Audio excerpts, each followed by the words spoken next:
Өт қабында тас болса, өт қабын алып тастау холецистектомия деп аталады.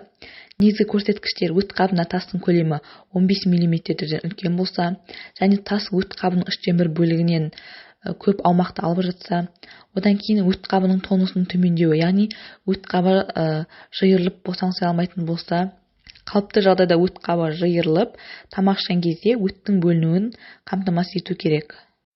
Өт шығару жолдарының жолында тастар болса, ол тастар жылжып кетіп, әртүрлі асқынуларға алып келуі мүмкін. Мысалы, ұйқы безінің өзегін бітеп, немесе 12-шіге келетін өзектерде тұрып қалуы мүмкін. Өт шығару жолдарында ұсақ тастардың көп болуы, майда тастар да ол әртүрлі қозғалуға бейім болып келеді және бітелуге алып келуі мүмкін. Одан кейін өттік колика, яғни осы тастардың әсерінен қатты приступ беріп, ауырған жағдай болғанда, шыдатпайтын ауру болған жағдайда да өт қабын алып тастауға тура келеді. Одан кейінгі себеп ол рентгенде көрінетін тастың көлеңкелері. Яғни бұл рентгенде көрінген тастар көбіне ерімейтін тастар. Келесі көрсеткіш ол ірі тастар.